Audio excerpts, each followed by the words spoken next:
सीखेंगे कि सज्जनों, हमारी दिनचर्या किस प्रकार की होनी चाहिए।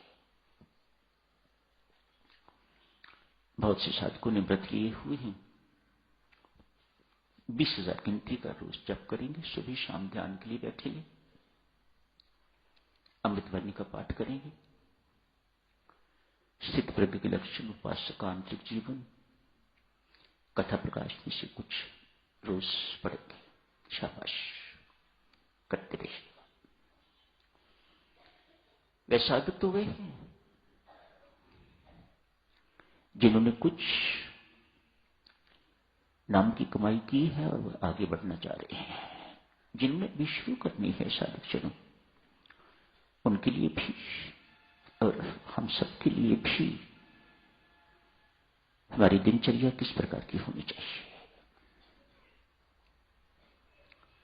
हर साधक को सुबह जितनी जल्दी हो सके उठना चाहिए। बंधन नहीं डाल रहा साधक जनों, आपको खुद को महसूस होना चाहिए कि मुझे कितनी जल्दी उठना चाहिए और उठना चाहिए। शास्त्र ब्रह्म मुहूर्त में उठने के लिए कहता है। उस वक्त का किया हुआ जाप पाठ अनंत गुना फल देता है। परमात्मा की प्रकृति में उस वक्त सात्विकता होती है। ऐसा है उस वक्त साधक सोया रहे, उस महत्वपूर्ण सहायता से वंचित रह जाएगा। ब्रह्म मुहूर्त में उठिए, जितनी जल्दी हो सके उठिए। शुरू में साधक जनों, हमारी उपासना तो नाम की उपासना है। हम राम राम जपते हैं, मीठा नहीं लगता, रस नहीं आता, मन जल्दी उब जाता है। संत महात्मा यहां समझाते हैं अस्वाभाविक नहीं है, ऐसा होता है, हर एक के साथ होता है। आपके साथ कोई नई चीज नहीं हो रही, पर इसका अर्थ यह नहीं कि छोड़ देना है, नहीं। पित्त का बुखार चढ़ा हुआ होता है तो मिश्री भी मीठी लगती है, राम नाम तो मीठा है, लेकिन आपको उसकी मिठास, उसका माधुर्य अनुभव नहीं हो रहा तो पित्त का बुखार चढ़ा हुआ है। आयुर्वेद पित्त का बुखार जिसे कहता है, संत महात्मा उसे वासना का बुखार कहते हैं। इस वासना के बुखार को उतारोगे, कैसे उतारोगे, कैसे उतरेगा ये, और अधिक जाप करोगे तो उतर जाएगा, फिर मीठा लगने लगेगा। आधे घंटे से संत महात्मा शुरू करते हैं, कहते हैं ऐसी जगह ढूंढो जहां एकांत हो। सुबह उठना और भी महत्वपूर्ण, सब सोए हुए हैं, आप जागे हुए हो, तो इससे बढ़िया एकांत और क्या होगा। आपको कहीं जाने की आवश्यकता नहीं, जहां हो वहीं एकांत। कहां जाओगे छोड़ के, उसी जगह को, उन्हीं परिस्थितियों को एकांत की स्थिति बनाइएगा। सब सोए हुए हैं, उठो, आधा घंटा जप करो, राम राम जपो, शांत भाव से पुकारो उस परमात्मा को, प्रेम पूर्वक पुकारो। उस वक्त स्वयं परमात्मा के आपकी बात सुनने वाला कोई नहीं। क्या चाहिए आपको? सुनने वाला है, जिसे सुनाना है, जिसे सुना रहे हो। आधा घंटा जप करो। जब करते करते ही 15 मिनट के लिए ध्यान में सीप कर जाओ, प्रवेश कर जाओ। 15 मिनट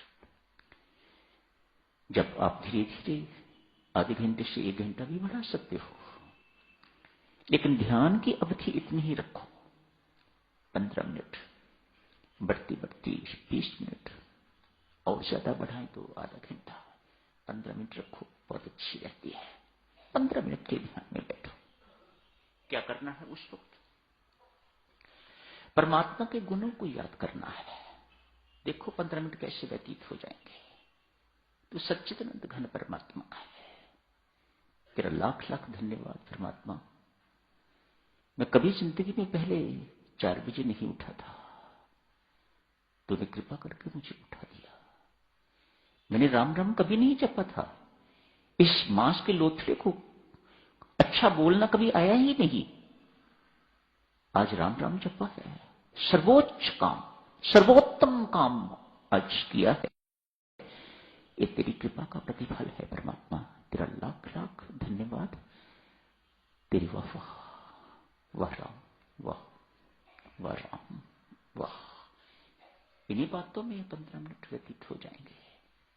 सच्चिदानंद घन परमात्मा, सर्वंतर्यामी परमात्मा तो सबके हृदय में विराजमान है, मेरे हृदय में भी तो विराजमान है।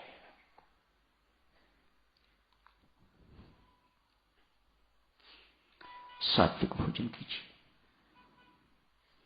कम नहीं खाना, ज्यादा नहीं खाना। मोटी मोटी बातें आपकी सेवा में अर्ज की जा रही हैं। दिनचर्या हमारी किस प्रकार की होनी चाहिए? भोजन सात्विक हो, जीवन में सात्विकता बनी रहेगी।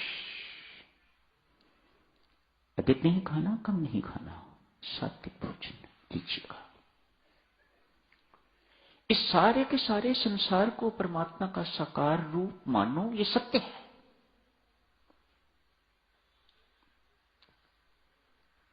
परमात्मा की प्राप्ति के लिए देवियों सज्जनों जो प्रयास किए जाते हैं उसी को साधना कहा जाता है। हम सब प्रयास कर रहे हैं, पहले जप, फिर ध्यान, फिर सात्विक भोजन। चौथी बात, इस संसार को परमात्मा का साकार रूप मानिएगा। संसार सेवा स्थली है। यहां सेवा करके तो अपने कर्मों का ऋण चुकाने के लिए आए हुए हैं। मत भूलिएगा इन शब्दों को। पुत्र को पालते हो, किसी का कुछ करते हो, किसका कुछ करते हो, किसका कुछ करते हो, कोई एहसान नहीं कर रहे, अपने किए हुए कर्मों का ऋण चुका रहे हो। एक साधक को ऐसा समझना चाहिए।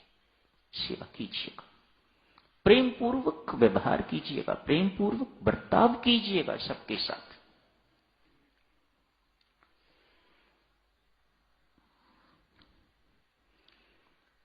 चार पांच बातें होगा। परमेश्वर को सदा अपने अंग संग मानना, भीतर विराजमान परमात्मा को बाहर इधर इधर आगे पीछे ऊपर नीचे हर वक्त जहां आप हो वहीं परमात्मा। आप परमात्मा के साथ रहिएगा और परमात्मा को अपने साथ रखिएगा, अंग संग रखिएगा परमात्मा को। दोनों बातें करना। मैंने अर्ज की ना, वह तो आपके अंग संग रहता ही है, हमें नहीं रहते। इसलिए दोनों ओर से कह रहा हूं, परमात्मा आपके अंग संग रहे, आप परमात्मा के अंग संग रहे, दोनों साथ साथ रहेगा। तब अपने ऊपर एवं आसपास जो कुछ भी घटित हो रहा है स्पष्ट दिखने लगेगा। परमात्मा की शक्ति एवं परमात्मा की इच्छा से घटित हो रहा है। सहर्ष शिरोधार्य कीजिएगा। साधना संपन्न।